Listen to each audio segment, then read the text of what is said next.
I need you to knock some sense into me. I'm sure you can. Yeah, I don't know. I enjoy listening to you. I don't always agree with everything. All right. Enough of this persiflage. So, you want my question? I'm certainly not going to get myself in trouble by telling you what to do. That makes great sense. Gosh, that's good. Did I overwhelm you with words and wisdom? I've got 7 kids. I feel like I could call you every day. Wait, you're telling me I'm wrong? Yes, I am, Dr. Ray. You just need to tune in to Dr. Ray, honey. He's got all the answers. Am I right or am I right? Probably. Now, from the studios of Living Bread Radio Network in Canton, Ohio, the hometown of Mother Angelica, here's Dr. Ray. You know what I noticed? I've noticed that most people want to live a long life. But the idea of getting old doesn't appeal to most anybody. Living a long life appeals to everybody. Idea of getting old doesn't appeal to anybody. We humans, we're interesting people. Thank you for joining me here on The Doctor Is In. This is a variant of The Doctor Is In. We used to say version, but now I have to say variant. Trying to keep up with the times. E-Person Monday. Had to find a way to answer the ones that I could. I answer all of them in some way. I either ask to call the show, or a lot of times they're asking for a particular referral, or they're interested in which of my books answers what for them. Sometimes they are for speaking engagements. But I would say maybe 40% of them, maybe half, are particular situations. And those are the ones, every once in a while I will call the person, because my heart breaks given the situation they're in. See what I can do to offer a nudge in one direction or another. But for the most part, I will put those aside to be used on E-Person Monday. That's how we'll do it. I've said before that I don't remember the particulars of the email. I still say email sometimes because I slip. But when I read it, I try to analyze it like someone's talking to me. And I'll comment in between the sentences, 2 or 3 sentences, those kinds of things. And I oftentimes don't know exactly how it ends. Don't know what the person is asking or what situation's unfolding toward the end. And I like it if I can anticipate it. Sometimes I miss it, but I like it if, in fact, I can anticipate it. So, now I've noticed I'm having a little trouble here. I'm trying to get, I don't know why my phone is doing this. It is not downloading anything. Now, fortunately, I have some, oh boy, I've got some that are printed out. I've printed them out. All right, so let me see what I can find. Well, I'll find those during the break. Okay. Older theories of pain said that pain was pretty much a linear function. What does that mean? It's related directly in a linear way to the amount of tissue destruction, or the amount of disorder, or the amount of microbial attack on the body. The more destruction, the more particular disorder, the more breakdown in the functioning of places in the body, the more pain. Linear. As many have studied pain, and boy, it's been studied up one side and down the other. Painful how much they've gotten into it. They found that there is a huge component of perception involved in pain. Now, you talk about perception in terms of reading people's motives, how you interpret what they've said, the perception of circumstances, all of these things psychology's on top of, saying, yeah, perception's big. Matter of fact, a lot of therapy is involving altering people's perceptions closer to reality I have a perception that because I got fired, that automatically means I'm a failure. Now, it might mean you acted poorly on your job, but it might not mean that at all. There might be other considerations there. And if your perception is, I was fired because I'm a loser, well, that's a perception that's going to cause you a lot of problems. People understand that perception in the matters of psychology or social relations or life circumstances is a potent force. They give less attention to perception when there's pain. Let me draw an example here. Let's say you've had a very mysterious headache, and it seems to have come upon you rather suddenly. Okay, you've taken some over-the-counter pain relievers, and it helped a little, dulled it a little bit, took the edge off somewhat, but as soon as you stopped the pain reliever, as soon as they got through their 4 hours or 8 hours or 12 hours, the headache came back. And it's been nagging. You've never had anything like this, and sometimes it really hurts. It's right there above your eyes, and so what do? Well, you head for the internet. That's right, dive into the internet. And you read. And they give you a list of potential causes for your kind of headache. And some of these causes are scary. They speak of some serious stuff. Brain involvement, or possible tumors, or even cancer, fluid buildup. It's, oh, gee. Now, here's the question. As you read the list, and as you saw potentially the reasons for this now month-old headache that has not really left you alone, would your pain seem worse, the same, or better? For most people, it would be worse. Why? Because you're not sure what it means now. And you've looked at what it could mean, and it's scary stuff.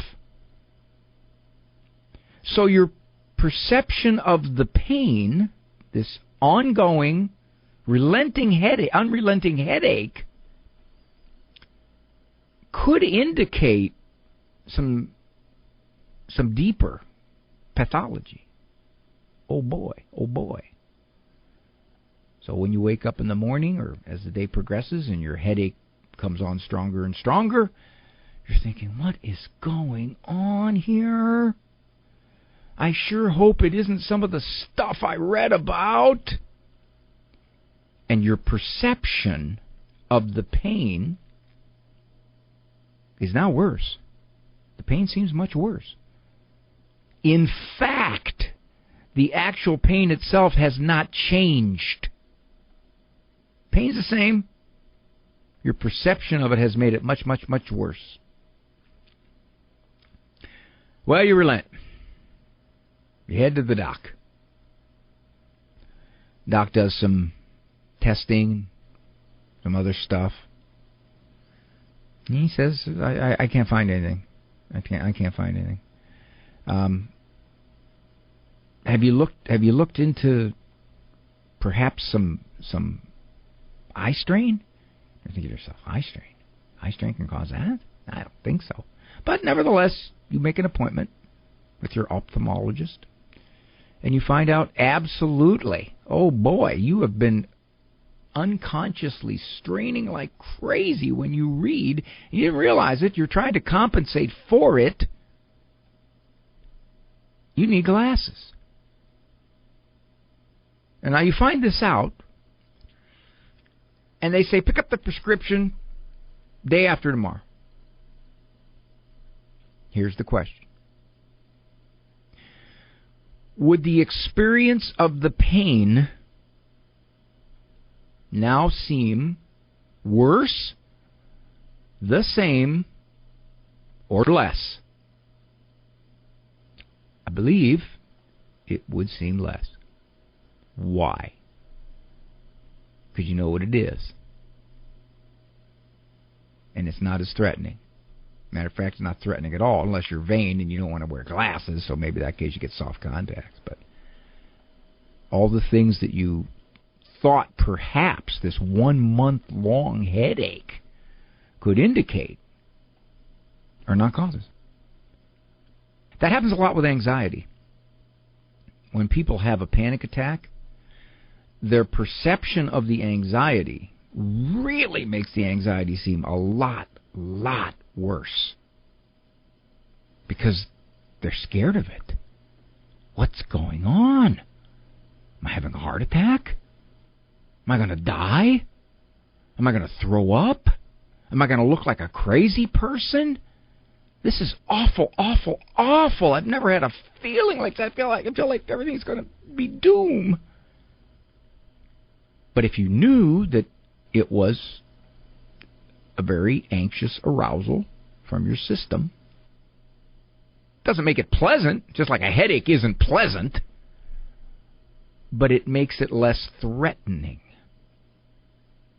It makes it less likely to frighten the bejeebers out of you because you don't know what it is. The perception of pain, the perception of anxiety, how you read it, how you interpret it, can make it seem better or worse. All right, I'll be back. You're awesome. I love listening to you. And I even got my husband listening to you, and we're both in our 70s.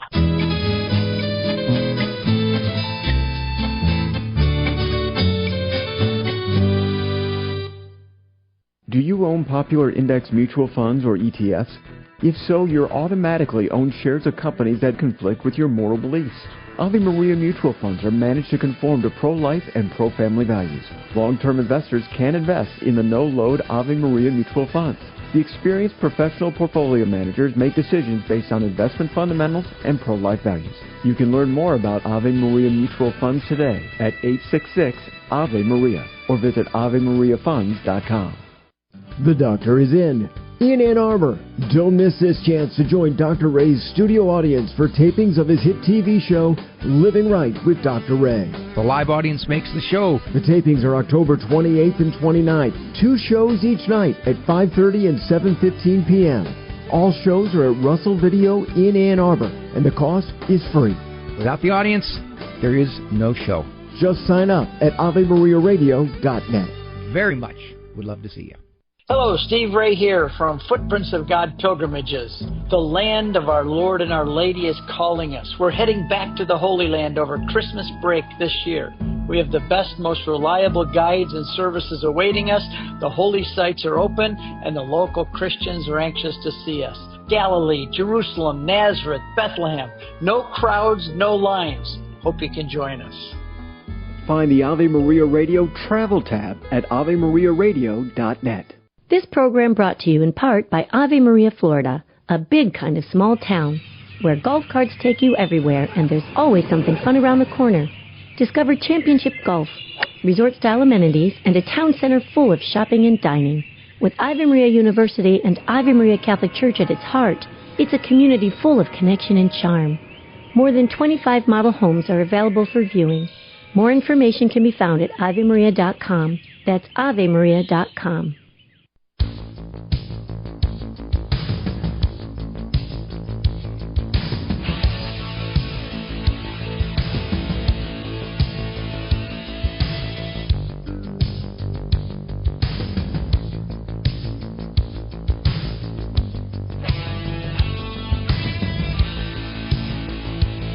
Very nice to have you with me, Dr. Ray Guarendi here. Program Doctors In, Monday through Friday, 1 o'clock Eastern Time. Co-production of Ave Maria Radio Communication and the EWTN Global Catholic Radio Network. This is E-Person Monday, so let's get to the persons of the E's. Hope I can answer them with ease. Hello, Dr. Ray. Thank you for taking time to read my email. My mother was wanting some advice from me. Well, wait a minute. If she's asking it for you, then okay, you do it, not me. on how to go about telling someone that they complain much. All right, stop right there. Usually when someone says telling someone, they put it generically. All right, how do you tell someone, i.e. nameless, faceless person, they complain much? But almost always it's a personal situation. It is someone in the center of their lives that they're asking this about, but the initial question is phrased generically. Then she says, that someone happens to be my sister. Yeah, typically you don't get the admission that quick. My mom is concerned about the complaining making my sister and her husband unhappy, it being a generally unhealthy practice. My most recently published book was titled How to Get Along with Almost Everybody. In one of the chapters, I talked about 3 conversation killers that in the short term will sabotage a conversation. But if they're patterns, if they're a style, they'll sabotage a relationship. And complaining was one of them. Definitely complaining was one of them. When you love somebody and they're telling you about their troubles or their pains or their circumstances, you want to help, you want to be empathic. But we all have our limits. We all got a belly reservoir of hearing complaining. Like the old country song says, you can feel bad if it makes you feel better. And we'll listen to complaining more if the person is seeking a solution. If you can offer advice and feel helpful, and they seem to take it in and want to do something with it. But if it's complaining for complaining's sake, let me just tell you how life is treating me. Let me tell you how bad it is. Let me tell you why I'm so unhappy. Let me tell you what happened to me that's so unfair. If that becomes a relentless style, you could be the most wonderful, charitable person in the world, but I'll tell you what, you're going to retreat from that person. Or you're going to retreat from contacts. You'll limit the contact. My sister mostly complains about her very young children. Let me stop right there. It came to my attention recently that somebody that I know has a friend who is extremely upset at her 3-year-old. Her attitude is, she is just so bad. She's so bad. I don't like being around her. Now, when you got a 3-year-old that is pushing on you, acting up, that's a 3-year-old. The parent is the one that needs to take a hard look at themselves and not the kid. But this woman is absolutely convinced.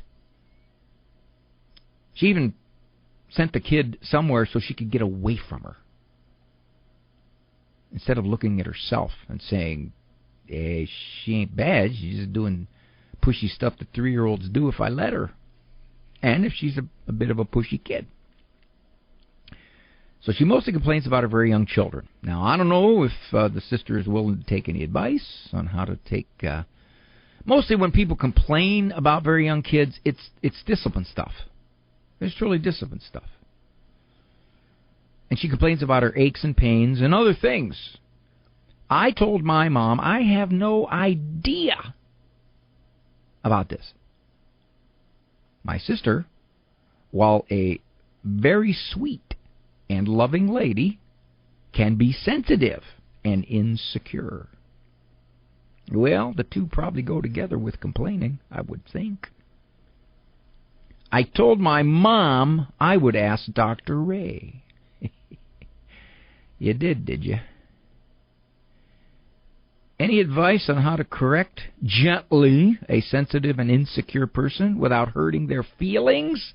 Well, see, now you threw in that last clause, without hurting their feelings. There's all kinds of ways to gently correct. You could say, does does making you complain about this help you to feel any better? Or are you saying that you want to solve some of this? Are you asking for my advice? Those are all ways.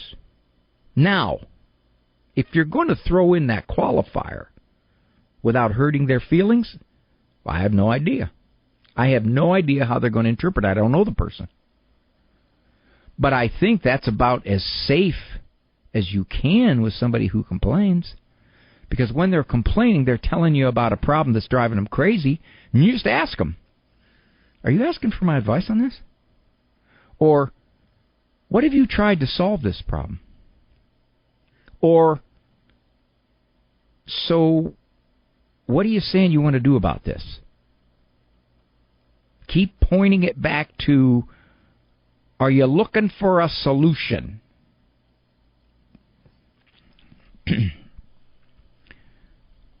I don't know if that would hurt their feelings. There's certainly no intent here to hurt anybody's feelings. But let's just say you do something like that. And in fact, they don't react well to it. Take that as a cue. If it didn't work this time, probably ain't going to work next time. And you have to decide at what point you will essentially quit listening to the complaining. Whether it's on the phone, whether it's a visit. What will you do, perhaps subtly? Well, I got to get going. Okay, I got something I got to take care of. Or if they're in a family gathering and they got you cornered, and you get up and you say, I'm going to go get myself something to drink, or I got to go to the bathroom. Whatever you got to do, you break off the conversation, because you don't just sit there and have somebody drone on and on.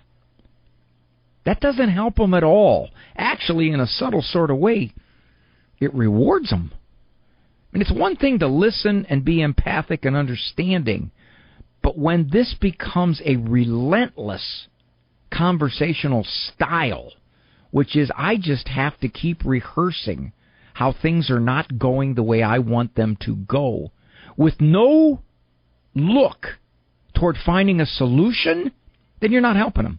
You're not helping them at all. It's not charitable to sit there and just absorb it. What does that do? Just keep redirecting. Are you asking for a solution? Are you asking for discipline help with your 4-year-old? Is that what you're saying? In other words, you don't just endlessly nod and go, oh my, oh gosh, ooh, that's rough, that's rough. Have you talked to a doctor about that tendonitis in your shoulder? What's the doctor say? Are there over-the-counter prescriptions, or over-the-counter meds you can take on this? In other words, you keep redirecting the conversation back toward solution. What is the solution? Chronic complaining pushes people away.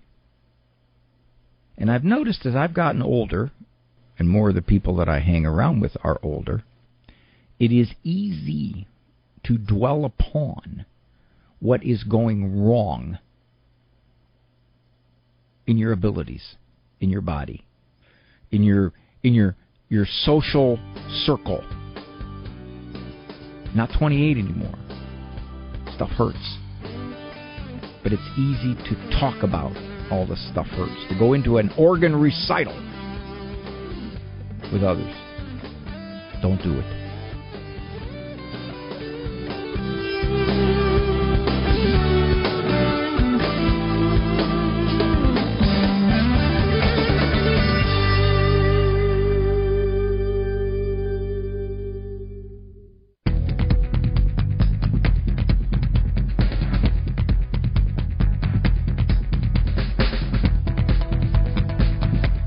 Thank you for joining me, Dr. Ray Guarendi. Program Doctor Is In, Monday through Friday, 1 o'clock Eastern Time. This is the Monday variant of the Doctor Is In E-Person Monday. I have rarely had this opening appellation on an E-Person. Good evening, Dr. Ray.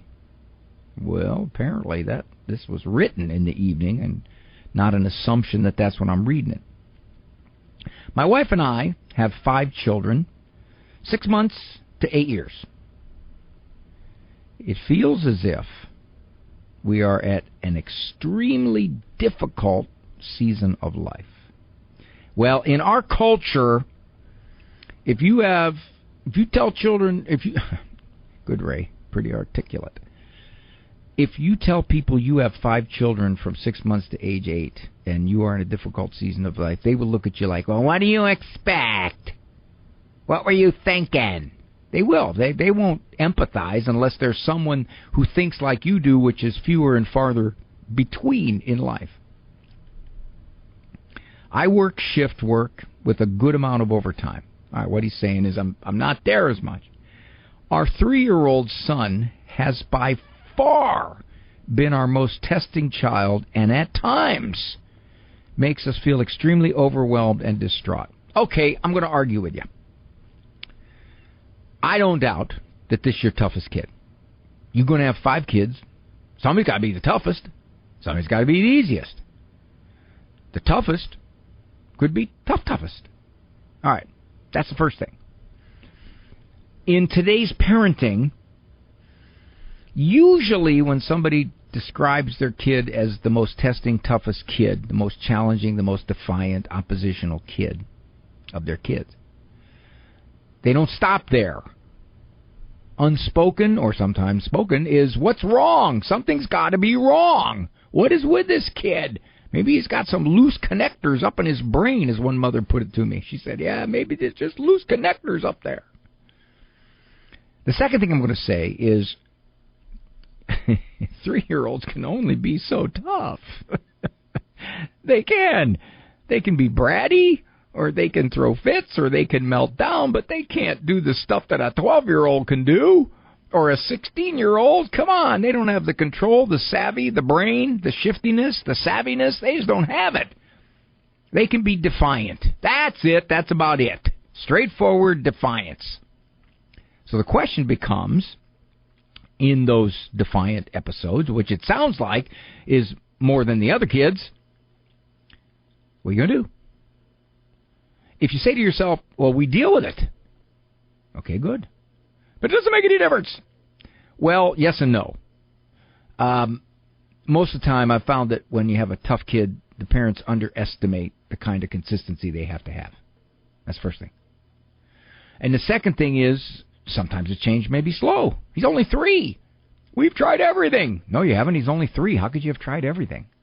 So, just a couple of thoughts there. Now, that said, we try to be more stubborn than he is, but we are clearly not winning. Oh, of course you are. You control everything.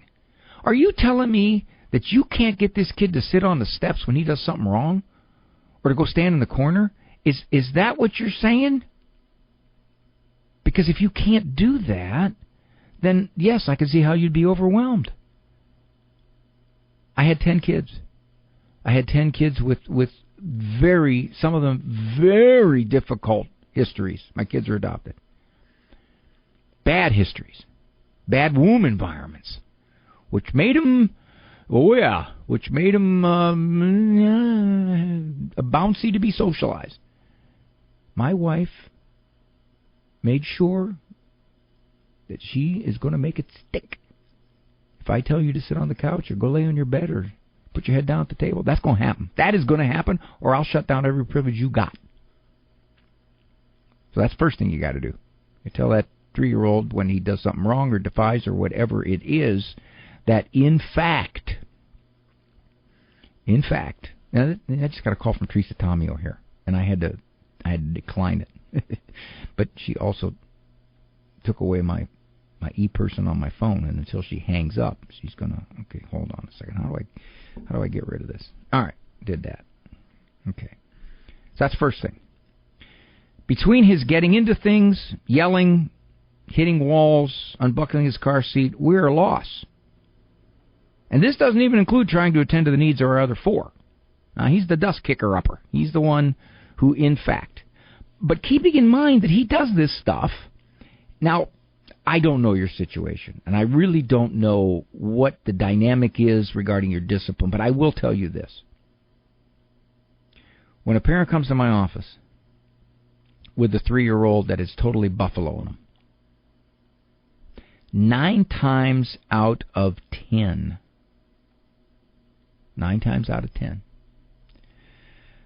the parent thinks they're being consistent and following through and being clear in their authority, and they're partway there. And they're not there enough for the kids' sake. They were there enough for the other kids. They responded. Not this one. This one pushes. About 4 years ago, I felt God place on my heart the need to be open to a large family. At that time, I was not as open. Sometimes I feel so foolish thinking I'm being open to God's will, but seems to be so out of control within our family life. We attend church every Sunday with the whole family. We try diligently to say prayers at meals and before bed. I've even backed off overtime at work to be home more. Dr. Ray, advice, please. Certainly, sir. Good news, bad news. Get a bunch of kids, chances are you're going to get a tough one. But that doesn't mean he's going to be tough when he's 15. I've heard priests talk about them being the toughest kid of their family. And they're priests now. Good priests. So that doesn't mean that. And as a matter of fact, my toughest child in terms of just discipline, my son Pete, he was by far the most challenging 3, 4, 5-year-old. By far. He's 28. He's the most loving, caring, loving his faith and the church. But when he was 3, 4, 5, we had to break the will of that boy. Real quick story. We were at a petting zoo, and he was there with his brother James. James is 1 year older.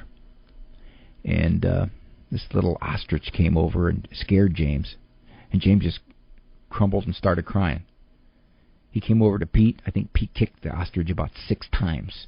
He was only 3 or 4. Not intimidated at all. We had to pull Pete off the ostrich, lest he hurt the ostrich. So, what I would say to you is this. I'm going to help you here. You need to really assess your discipline skills. I know I'd love to give you advice. We're not doing therapy here. Love to give you advice on this. But I do have a book for you. It's called Discipline That Lasts a Lifetime. 100 of the most common discipline questions I get asked. It's on my website. It really will put you back in authority, and it'll help you look at the things you could do differently so that this 3-year-old doesn't suck off all your energy and make you feel like a totally inept failure at parenthood. And who knows, maybe you'll have another child or two.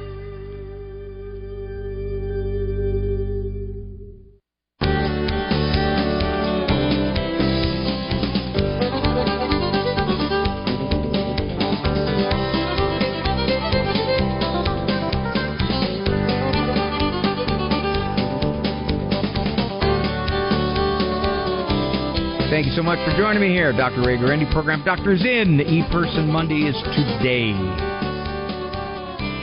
Mostly tackling. Forgive the semi-violent language. Tackling. Okay. Mostly addressing your e-persons that come in from various angles. Let me see if I can get this one. The phone is giving me trouble here. It keeps saying not downloading. I don't know why it's not downloading. I don't get that at all. All right, let me scroll down to... Okay, I'll try this one more time, and then I'll just jump to the next one. Try that. There it is. This message has not been downloaded from the server. I don't understand that because it was downloaded before when I looked at it. All right, let's go here. This is a classic example of my total incompetence. That one's not downloaded. Let's see what this one says.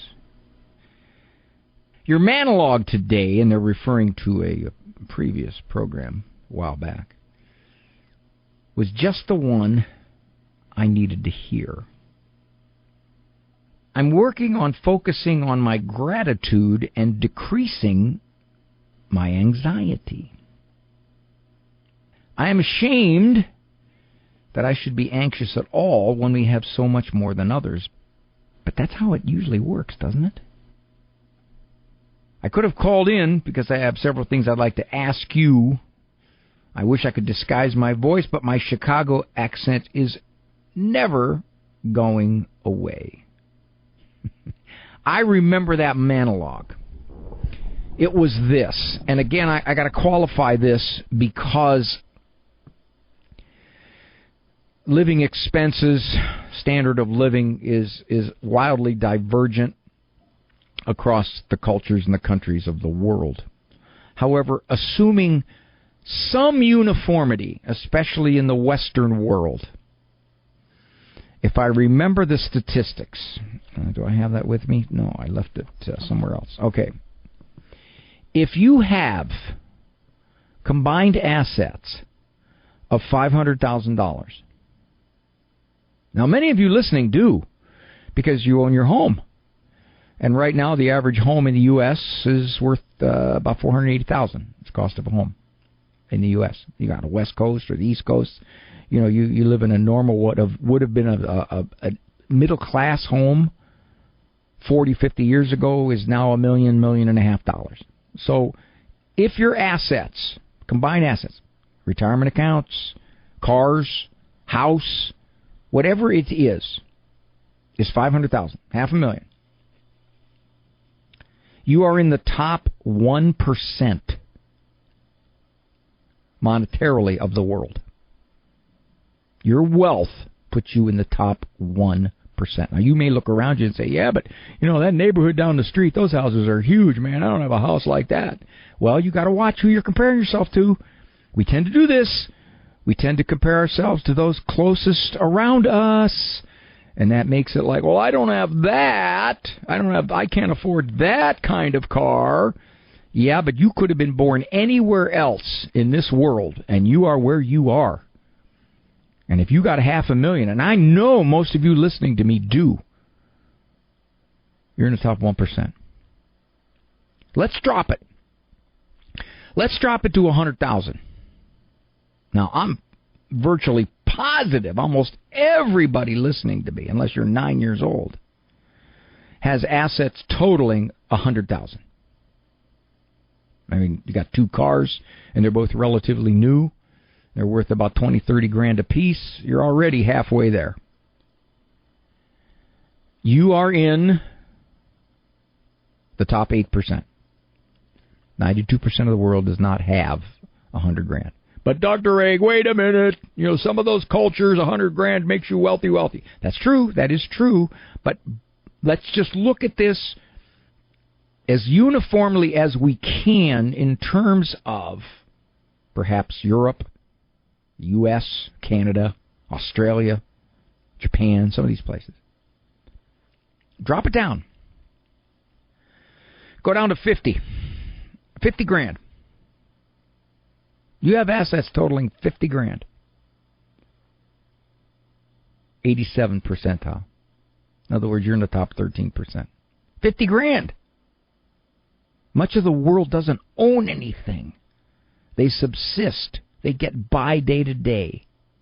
Even though the world is nowhere near as poverty-stricken as it was 50 years ago, there's still a lot of people who just eke out day to day their living.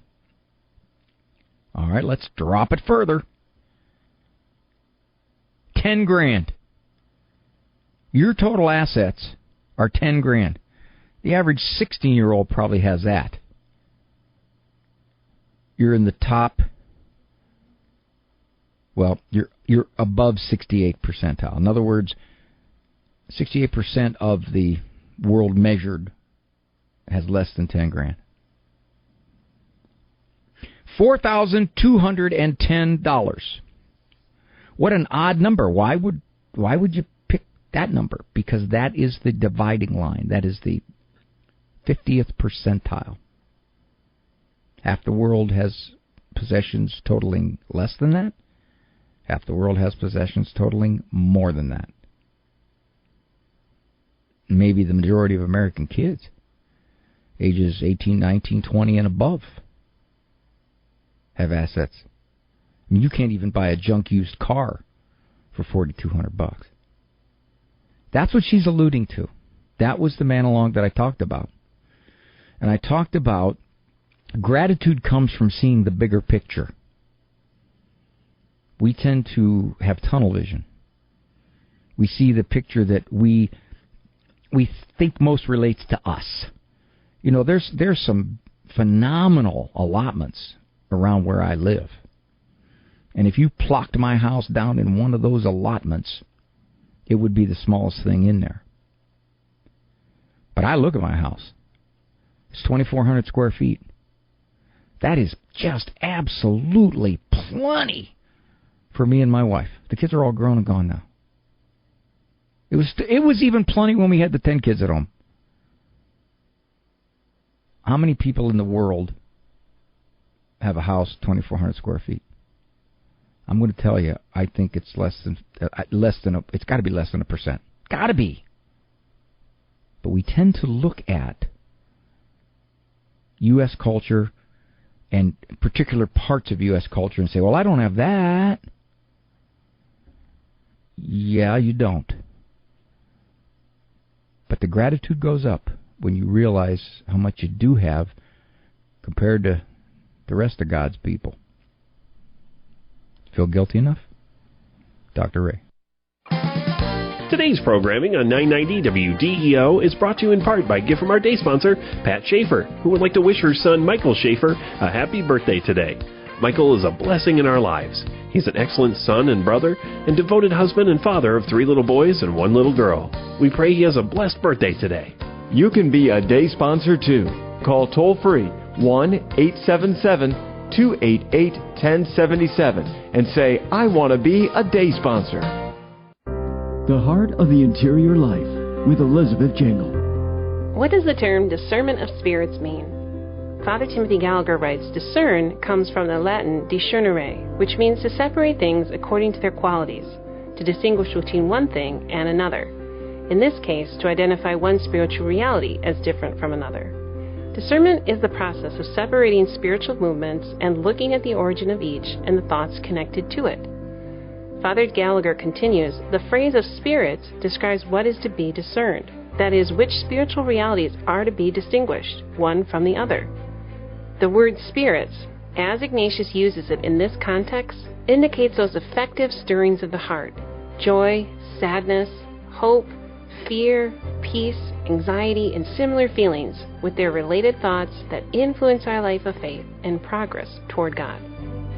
For more information, visit AveMariaRadio.net. Do you own popular index mutual funds or ETFs?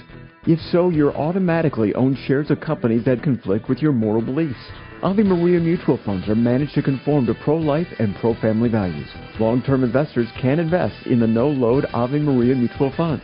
The experienced professional portfolio managers make decisions based on investment fundamentals and pro-life values. You can learn more about Ave Maria mutual funds today at 866-AVE-MARIA or visit AveMariaFunds.com.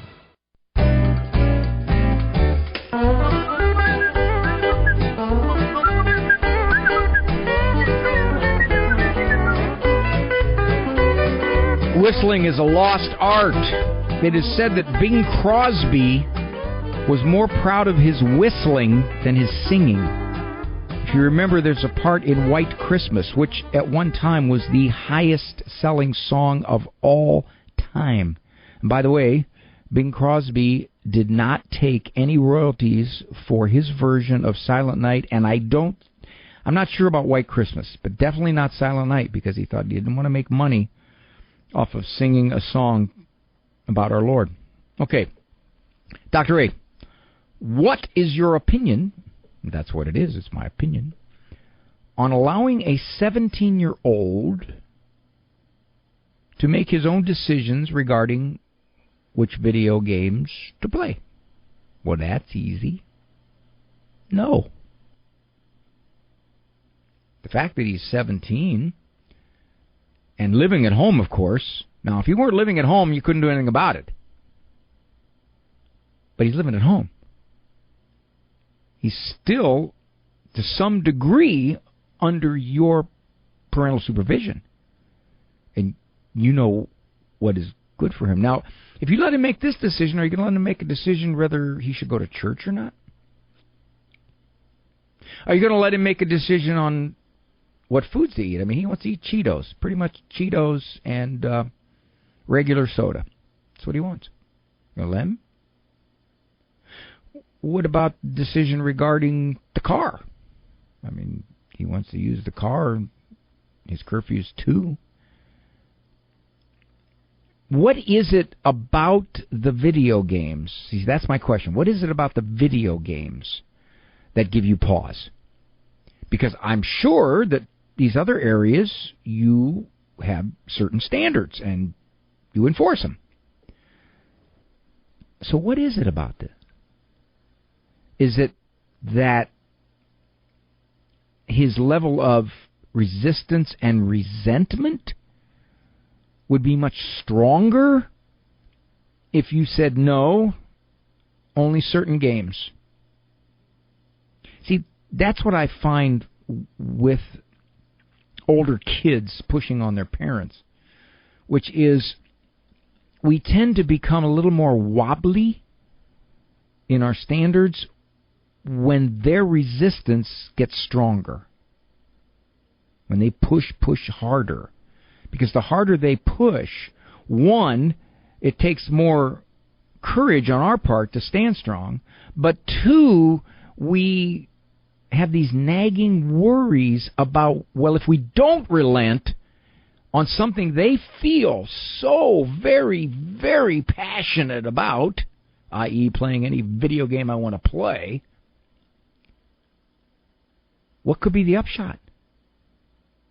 Resentment? Deception? Hatred? Sneakiness?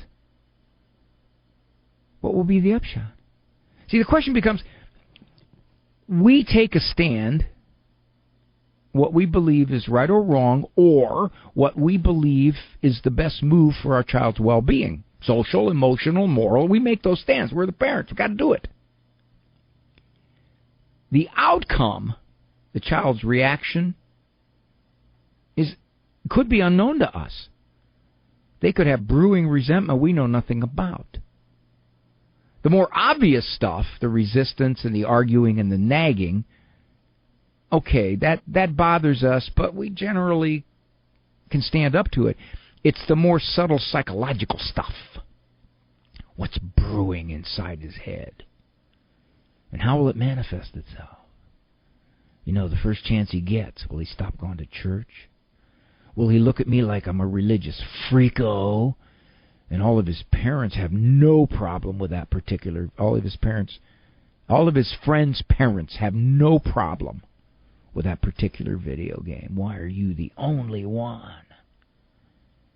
That's a very common fear of parents, and it keeps so many of them from making the standard that they wish to enforce. It does. They compromise. They wobble. They give in because they're afraid, double underline, afraid of the psychological ramifications that they can't see. This is something that has never been a part of parenting in virtually all of human history. It is directly related to the onslaught of the experts and all of their theories and all of their notions about if you become a parent like you wish to be a parent, you're not abusive, you're not nasty, you're making judgments. Good, loving parents make judgments. But what if you make the wrong one? Then I make the wrong one. I'm not God. I can't know. And even God knows, but He allows us to not listen. He allows us to ignore him. He allows us to defy him. He allows us to make decisions that are going to hurt us. He allows it, even though he knows perfectly well the best thing for us to do. He's told us. But no, we're like the 17-year-old. I'm going to make my own decisions regarding my video games of life. So, all of that is to say, my opinion, you make those decisions, Mom, for your son's well-being. And you can't gauge necessarily how he's going to take it. But you can be calm and confident knowing you did what was good in your eyes. Thank you for joining me so much on this E-Person Monday. Walk with God. The best walk ever. For information on Dr. Ray's presentations, books, and CDs, visit drray.com and follow him on Facebook and Instagram. The Doctor Is In is a co-production of Ave Maria Radio and EWTN Radio and carried across the EWTN Global Catholic Radio Network.